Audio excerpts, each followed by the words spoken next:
All right, there we go.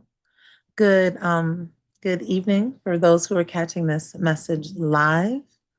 And then hello, if you're watching this, just because you're on the channel, I really appreciate all of the support, the questions, the hyping. Like, thank you all so much for just participating. One of my many promises that I've made. Yep, let's turn that down. One of my many promises that I've made is to make sure um, that I'm going to keep putting videos out here. I know there's a lot of you all who have been, hello, hi. There's been a lot of you all who have been commenting and following the channel. My reminder, now that I'm thinking about it, is just make sure you click the bell. I want to make sure for those of you all who do want to catch live conversation that you click the bell so you can get notified when I go live. And then that way I can catch you live and we can have that in the moment time with one another. But if you do happen to comment on a video, I am responding to them. I can't give any medical advice on the videos, but I will give general information. And especially for those of you all who are interested in getting into practice, regardless of the modality, um, by all means, let's talk. I know a few of you all on some other videos were asking about like what school I went to and things like that. I welcome those questions. So I did put a title to tonight, The Nervous System, the Missing Link in Chronic Illness. One of the first things that I want to start off with sharing about the nervous system and how that can lead to chronic illness is just, I'll share my own story. So a lot of you all who've been following this page, you know that I've been working in like holistic and Eastern medicine for some time, but what propelled me into this work had to do with like my mother's illness, her passing, and me just really believing in my heart of hearts that there was more to this, that there's more to what's going on here. So I wanted to learn more, I wanted to glean more, I wanted to learn more, right? And so a couple of months after my mom passed, and I just had my own like physical and going to the doctor. When you have such heavy loss and grief, you neglect yourself in all of the ways, whether it is your inability sometimes to shower and change your clothes, and sometimes just managing or even having a care about your own health. It's like I could literally care less. So I went to the doctor, and, during that appointment, I was diagnosed with high blood pressure. And I was probably 26, 27 when I had gotten that diagnosis. And I remember just like, it's not like I didn't want to receive it or I didn't want to hear it. It was just kind of like, when my mom just died, and the ailment that had attacked her body was liver disease, plus the medical system played their role, in her passing. And so I'm just kind of like, oh, great. So now I've got something going on, and I'm still dealing with the grief, right? So you have the grief, and now I have an ailment coupled with that. And they wanted to put me on high blood pressure medication. And I repeat this story a lot. So if it's like, oh, I've heard her share this before. Well, sometimes people have to hear it, think 7 to 10 times. So I repeat this story because it's like things can come and things can go. So I remember, wow, that's early. Yeah. I remember being told that I need to take high blood pressure medication. And although I never have and never will tell a patient to stop a medication, because whoever prescribes medication to you is who you need to go back to get off of it. I don't care what these people are telling you online.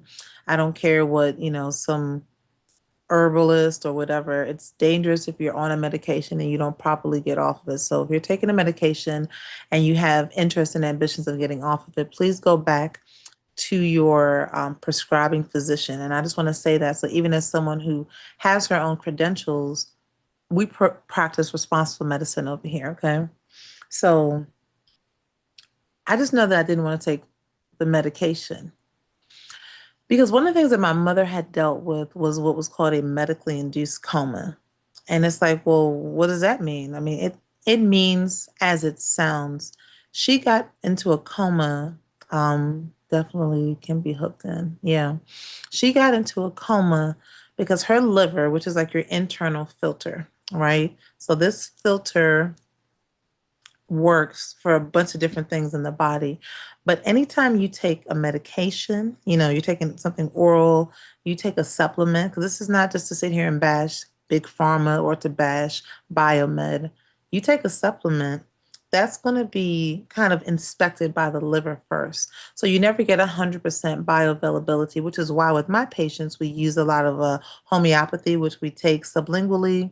And although I can't do it, I absolutely love when people can get things like intravenously or intramuscular because it's more bioavailable when you either go into the veins, into the muscle, or under the tongue.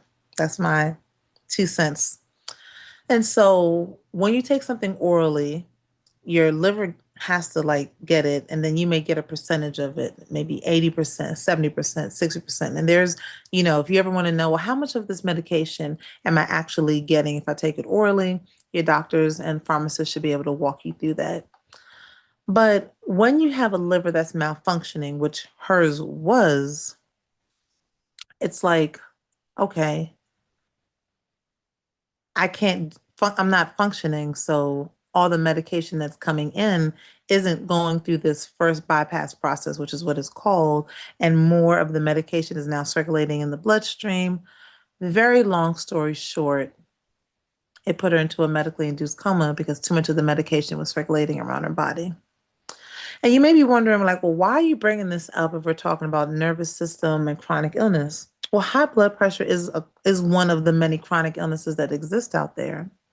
And I just watched my mother be put into a medically induced coma due to, in my opinion, irresponsible medicine, as well as she's now gone.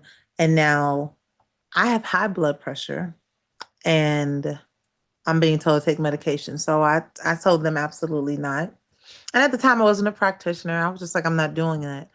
What else can I do? And it was like, well, diet and exercise, but it was kind of like, you're African American and you're predisposed to this. So I don't know about this. And I said, say less, or whatever we were saying back in 2008, 2009, right? And I know, I sometimes I hate sharing my stories because I know it's so sad. These are the stories are sad. And I'm sorry if y'all see me looking down. I have the comments for those who are watching this live. And I know this is sad. And so I'm sorry if it's making people sad, but I'm not sorry to talk about it. And it's not just to keep my mother's memory alive. One of the things about being transparent and the power in transparency, one, transparency will breed transparency, but we heal and we overcome through the power of what? Our testimony. So as we continue to share our stories, share what we've been through, share even what a loved one's been through, but how that has impacted us, there is power in that. So I continue to share it. And I think far removed enough from it where I may not be super shaken up when I'm sharing these things now, but do not be deceived that these have been some high um, things to get over. So um, I did not take the high blood pressure medication. And I did reverse my high blood pressure. It took me about a year, but when I went back, finally, they said that it was gone. And so that would have put me at maybe 27, 28, just kind of guesstimating a year from that time. And I'll tell y'all, I'm gonna be 44 next month. So whatever that math is, I'm not about to do it in my head. Y'all do the math. Y'all tell me in the comments. I have not had, because I do get a yearly physical completed. I do get my blood pressure checked. And so I didn't have high blood pressure. And I don't know if at the age of 26, was my diet just so horrific? Was my weight just so egregious? Maybe, right? But one of the things that I've learned from having studied, trained in Eastern medicine is the connection between emotion and chronic illness. And we don't talk about it. Thank you so much. It is, yeah, this is a part of our testimony.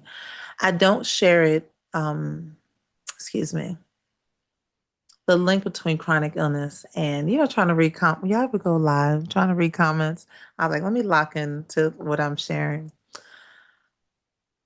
I've learned so much over the years through my training, through my schooling, through all these degrees, how much emotions play a fact into not just how you're managing the chronic illness, because of course, like once you get diagnosed with something, we talk about like fears of dying and stress. Can I still work? Can I still take care of my family? We have all those things. But those things can be in play in your life before a chronic illness manifests and a diagnosis comes to the front and can be part of the cause of said chronic illness. And so for me, it's like we have to work on regulating. And I know everyone's talking about this nervous system regulation. Whatever word y'all want to put on it, whatever, you know, polyvagal trainings that are serving you or specialists, do not negate that why your chronic illness might be present could be as a result of an emotion. And I'll give you a little snippet for those who don't know. I've completed my acupuncture school training. And so a lot of what I utilize with patients and talk through is around like Eastern medicine. The emotions are connected to different, the emotions are connected to different, ailments where like fear can damage our kidneys and sadness and grief can impact our lungs. I've personally dealt with that one where I've had loss happen and I've lost my voice literally foolproof. And it's not like, oh, can you lose your voice for other reasons? You can.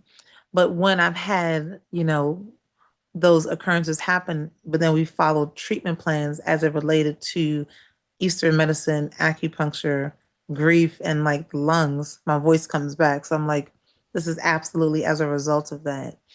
Too much joy, and you might be like, too much joy? What you mean, girl? Too much joy, which can lead to mania. And sometimes that can have those when we get into that space of manic, that can be um, that can be something that can lead to a ailment, an illness or a disease. And then also things like anger can impact your liver. And I think I saw that firsthand with, my mom and just things that I knew that she'd gone through in her lifetime and how her liver had been impacted. And of course, are there just environmental things that can impact the liver? Yes, absolutely, like water and other just components, right? But the dysregulation that exists, it's before a chronic illness. A chronic illness can happen and then you can have more of it. But it's not just on that back end. And I think that's the part that I wanted to like really hone in on this is like trauma can show up physiologically. And it's not just, oh, I have emotions, I need to talk through them, and it's just this emotions. I know in our medical system that like the emotional stuff is like over here, and then the physical health stuff is over here, and there's a specialist for this and for that. One of the things that I love in Eastern medicine, and we're not the be all end all of everything, but we at least invite it into the conversation. So when someone shows up in front of me and they have some sort of physical thing, some diagnosis, some I can't sleep, my stomach is always just right, just uh, my hips, ladies, you know how much we hold trauma in our hips. These different things that pop up, and then it's like, oh, I want to talk about the physical, but I also want to talk about the nervous system because both of these things, and we call them internal pathogenic factors, and you can have the other, which are the external pathogenic factors. So, and you might be wondering, well, how can I tell? Go find you a good Eastern medicine practitioner. The assessments, I don't want to oversimplify it, but it's going to be easy for you as a patient to experience it, where, your practitioner is already trained to do these things and to help you to connect those dots. And so when we can begin to manage our emotions, when we can begin to, and that doesn't mean suppress. We do so much suppression and that causes stagnation and that stifles things from moving in the body. And I don't encourage that or subscribe to that either. But when we can put these things together, they're going to help to mitigate chronic illness. They're going to help to improve the symptoms of your chronic illness. And I will say this, that I believe in some cases, it's also going to help you to reverse the chronic illness that has manifested in your body, like me. And I'm not saying that it'll be this way or it'll be that way. I just know that I reversed it. So I have faith that people can, in some instances, reverse it. But that's going to take a combination of the physical as well as the emotional. So don't forget that the nervous system has to be a part of the conversation if you are, in fact, truly trying to work through your chronic illness. Um, Peace and blessings. Thank you guys so much who have been, again, who have been on the live with us tonight.